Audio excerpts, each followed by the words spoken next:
If I'm not mistaken, this is one of my Catlin Elms that I left in the cooler part of the greenhouse. And you can see what happened to the foliage. Catlin Elm is, for lack of a better phrase, semi-deciduous. It likes to, it doesn't tolerate super cold weather. I've never had any luck with it outdoors in the ground on Long Island during the winter.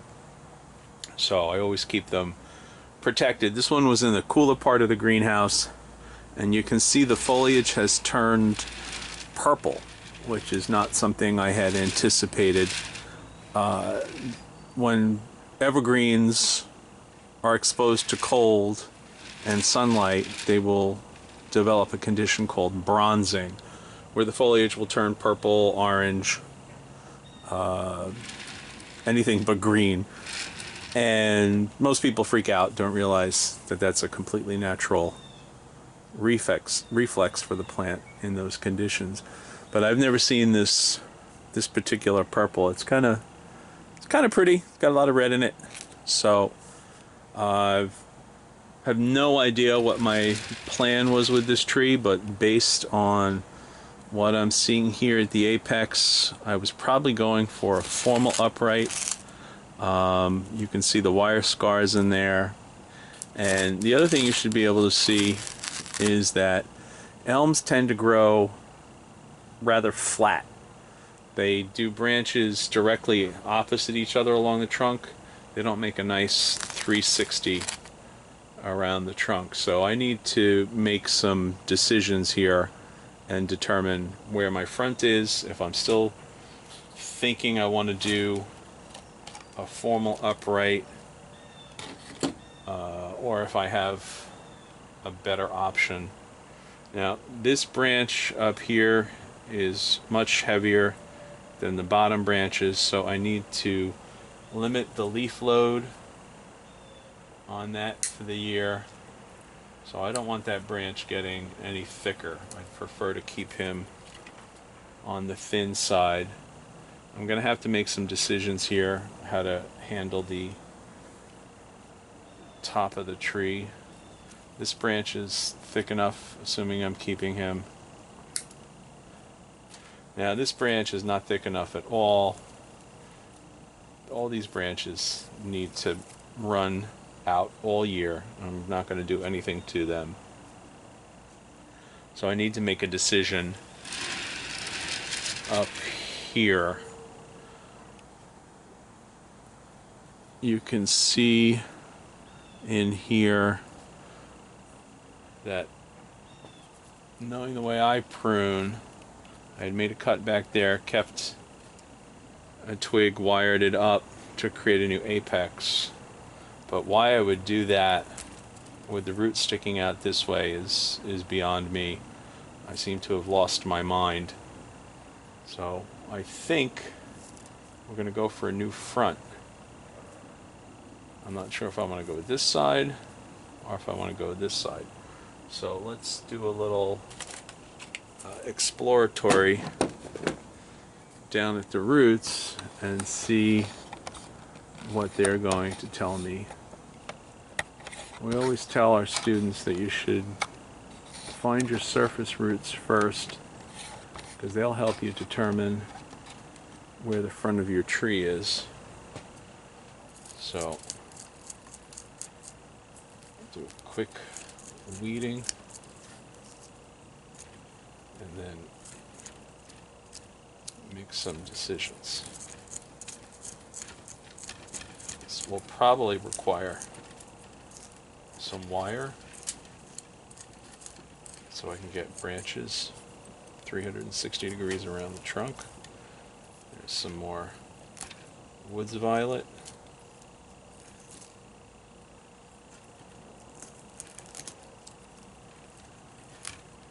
Get him out. Alright, so looking at these roots, I think I want to go with this as the front because the roots seem more inviting than this side of the tree. They seem very standoffish, even though that is probably a nice line. The roots are not as nice in my opinion, so do I want to invest time trying to pull roots to the front, or do I want to invest in rearranging branches on this side? So I think I'm going to go with this side, and I'm going to get rid of that bulge and the wire scar up there. I'll wire that up, and then I'll make a decision about the apex. There are a number of fun little buds popping out in the back. Hopefully I will not crush them. Tree was wired clockwise before, so now we're going to wire counterclockwise so that I don't reinforce those wire scars.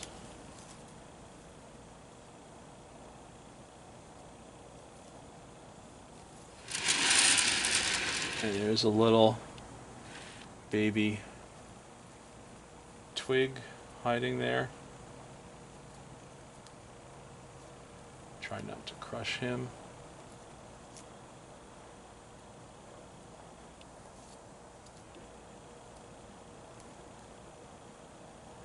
And the beautiful thing is, once the tree is in full leaf, you can hide a multitude of problems. But until then, you want to take advantage of its openness so you can build your frame. My instructor used to say that you should think of your tree like modeling clay, and we're just building the armature, and then we'll fill it in with the clay later. In that case, well, in this case, the clay would be the foliage. So I want that branch. I definitely need that one to thicken up. Need a bunch of these to thicken up. Not so sure I need that one to thicken up. Not sure I need all of them. So we'll have to make some decisions. Alright, so when I work my way up the tree, I could keep this as a number 1 branch. Then I'd have a number 2. I have no back branching, which is why I kind of like this side of the tree, even though the bottom branches are going away at the beginning. So I'm going to shrink that one, and I'm going to think about how I want this to mature and which branches. I might have to twist the trunk. I may have to put a wire on the trunk and rotate it so that I get some branches in the back and the front. But I probably should do that sooner rather than later, while the trunk is still pliable. So I'm going to risk some wire scarring, because I know how overwhelmed I get during the season, and I just don't pay enough attention to the trees as the year is going. So when you're wiring, cut a chiseled point, slide it in the soil. I know I'm going to twist the tree clockwise, so I want to apply the wire clockwise.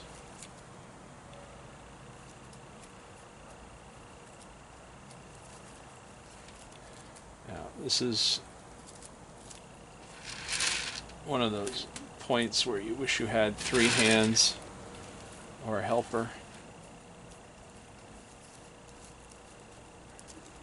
So we come up to here, and now this is the scary part. What you're going to do is twist the tree until you've got branches giving you more of a 360-degree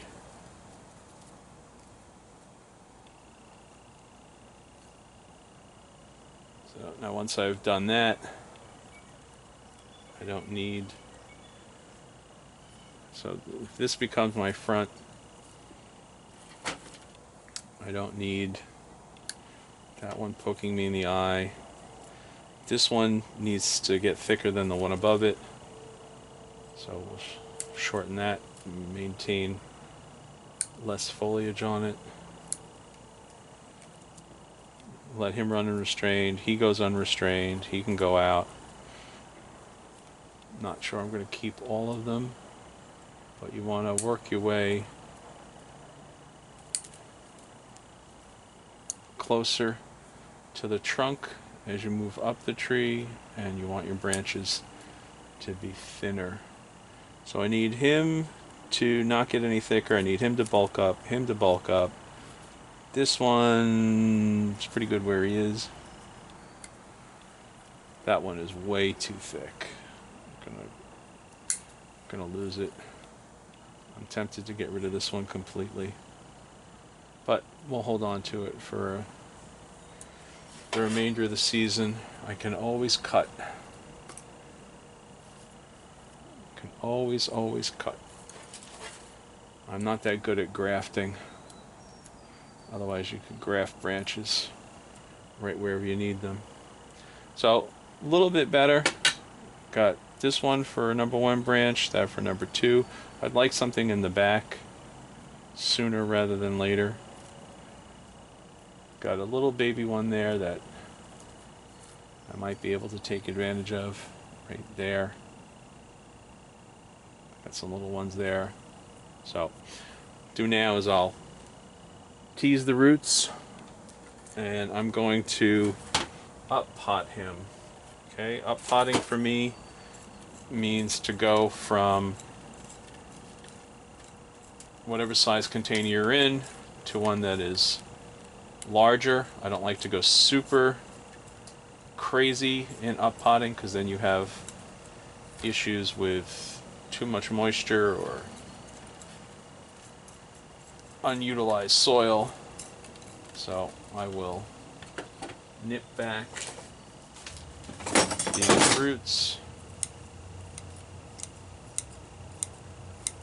and then we're going to place it in what I believe is an 8-inch mum pot. I tend to collect a lot of containers. Some Super Thrive on the roots. Nestle him in.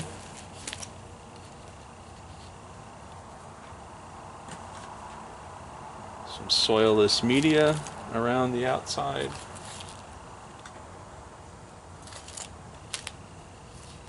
Firm it up without making it like concrete.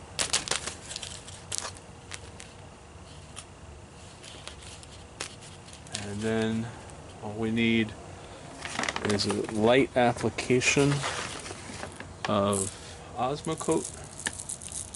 You could use NutriCoat, Duration, whatever you want.